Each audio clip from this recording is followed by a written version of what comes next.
নমস্কার বন্ধুরা, আমার নাম শুভশ্রী আর আপনাদের সকলকে আমার চ্যানেলে খুব স্বাগত জানাই। আমার আজকের রেসিপি ঝাল সুজি। সামান্য উপকরণে সহজভাবে তৈরি হয়ে যায় এই ঝাল সুজি।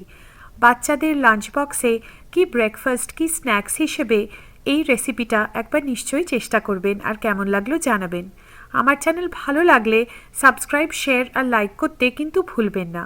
তো চলুন দেখে নিই কেমন করে বানাচ্ছি ঝাল সুজি। ঝাল সুজি বানানোর জন্য আমি এখানে নিয়ে নিয়েছি 2 কাপ সুজি। প্রথমে সুজিটাকে একটু ড্রাই রোস্ট করে নেব। ড্রাই রোস্ট করার সময় ফ্লেমটা মিডিয়াম রাখবেন আর সুজিটাকে কনস্ট্যান্ট এরকম নাড়তে থাকবেন, নইলে সুজিটা ভালো করে ড্রাই রোস্ট হবে না। আর ড্রাই রোস্ট করাটা খুব দরকার যাতে ঝাল সুজিটা একদম ঝরঝরে হয়। তাই এবার প্রথমে আমরা ড্রাই রোস্ট করে নেব সুজিটাকে।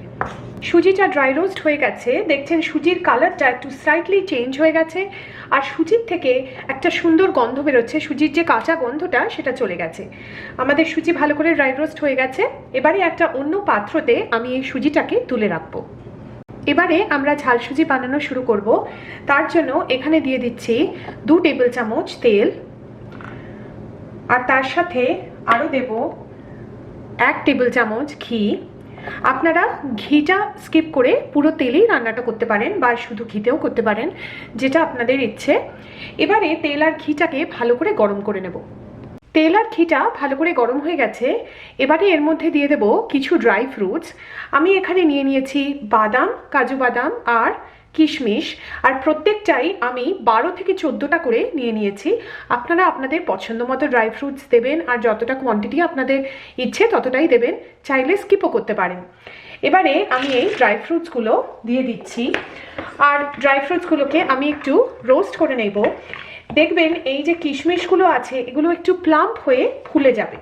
যখন সেরকম হয়ে যাবে তখনই আমরা এই ড্রাই ফ্রুটসগুলো তুলে রাখবো। দেখছেন এই কিশমিশগুলো কিরকম প্লাম্প হয়ে বেশ ফুলে গেছে। এবারে আমাদের রোস্ট করা হয়ে গেছে ড্রাই ফ্রুট। এবারে একটা পাত্রতে আমি এই ড্রাই ফ্রুটসগুলো তুলে রাখবো। ওই একই তেল আর ঘির মধ্যে এবারে আমি দিয়ে দিচ্ছি 1/2 চা চামচ কালো সর্ষে, আর তার সাথে দিচ্ছি 1/4 চা চামচ হিং। আপনারা যদি হিং স্কিপ করতে চান তো সেটা করতে পারেন। আপনাদের কাছে যদি কারি লিভস থাকে সেটাও এই স্টেজে দিতে পারেন।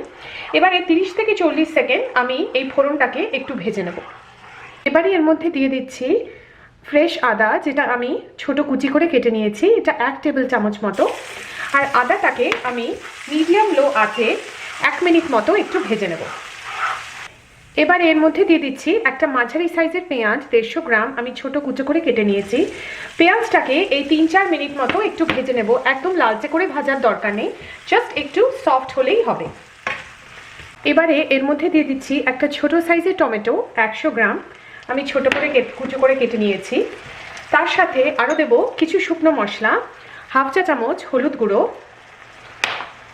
আর 1/2 চা চামচ গোলমরিচের গুঁড়ো। আরও দিয়ে দিচ্ছি কিছু নুন স্বাদ মতো।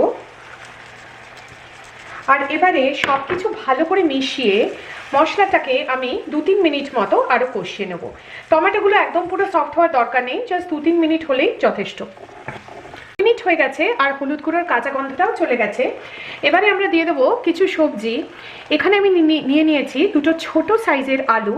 আমি এরকম ছোট পিস করে কেটে নিয়েছি যাতে তাড়াতাড়ি সেদ্ধ হয়ে যায়। আমি আলুগুলোকে দিয়ে দিচ্ছি আর দিয়ে দেবো গাজর। এখানে আমি একটা বড় সাইজের গাজরকে এরকম সরু সরু লম্বা লম্বা করে কেটে নিয়েছি। আপনারা আপনাদের পছন্দ মতো সবজি দিতে পারেন আর পছন্দ মতো সাইজে কাটতে পারেন, কোনো অসুবিধে নেই। এবারে এই সবজিগুলোকে আমি 3-4 মিনিট মতো একটু ভেজে নেব। এবারে আমি একটা ঢাকা দিয়ে এই আলু আর গাজরটাকে 2 মিনিট আরও রান্না হতে দেব মিডিয়াম আঁচে। 2 মিনিট হয়ে গেছে। এবারে এর মধ্যে দিয়ে দেব আরও কিছু সবজি। দিয়ে দিচ্ছি একটা বড় সাইজের ক্যাপসিকাম। আমি ক্যাপসিকামগুলোকে এরকম স্লাইস করে কেটে নিয়েছি। ক্যাপসিকাম সেদ্ধ হতে কম সময় লাগে আলু আর গাজরের তুলনায়, তাই ক্যাপসিকামটা একটু পরে দিলাম। দিয়ে দিচ্ছি 1 কাপ মটরশুঁটি। আপনারা আপনাদের পছন্দ মতো সবজি দিতে পারেন, ফুলকপি, বিনস দিতে পারেন বা সবজি ছাড়াও করতে পারেন। এবারে সব কিছু একবার ভালো করে মিশিয়ে নেব। এবারে আবার আমি ঢাকা দিয়ে সবজিগুলোকে সব সেদ্ধ হতে দেব।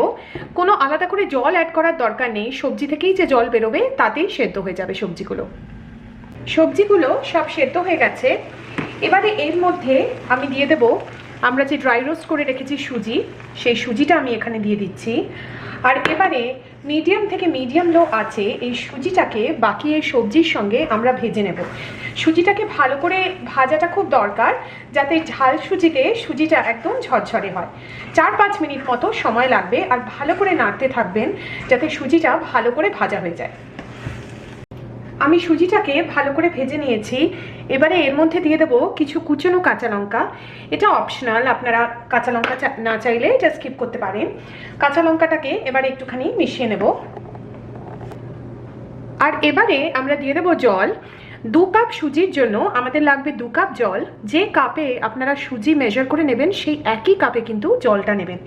জলটা আমরা পুরোটা একবারে দেব না, অল্প অল্প করে জল দিয়ে আমরা ভালো করে মিশিয়ে 1-2 মিনিট সব কিছু মিশিয়ে এরকম রান্না করতে থাকবো। তারপরে আবার বাকি জলটা দিতে থাকবো। এভাবে আস্তে আস্তে করে জলটা দেবেন, সব একসাথে না। আমি জল দিয়ে দিয়ে সুজিটাকে ভালো করে রান্না করে নিয়েছি। দেখছেন সুজিটা কি সুন্দর ঝরঝরে হয়েছে, আপনারা দেখতে পাচ্ছেন কোনো দলা দলা নেই, একদম পারফেক্ট ঝরঝরে ঝাল সুজি। এবারে আমি দিয়ে দেবো রোস্ট করে নেওয়া ড্রাই ফ্রুটস, যেটা আমরা শুরুতে করে নিয়েছিলাম। এবারে এই ড্রাই ফ্রুটসগুলো দিয়ে সব কিছু একবার ভালো করে মিশিয়ে নিচ্ছি। আমাদের ঝাল সুজি একদম তৈরি। খুবই সুস্বাদু আর স্বাস্থ্যকর এই রেসিপি। বাচ্চাদের লাঞ্চ বক্স, টিফিন কি ব্রেকফাস্ট, স্ন্যাক হিসেবে দারুণ এই রেসিপিটি এভাবে একবার নিশ্চয়ই চেষ্টা করে দেখবেন, আর কেমন লাগলেও জানাবেন। আমার চ্যানেল দেখার জন্য আপনাদের অনেক অনেক ধন্যবাদ।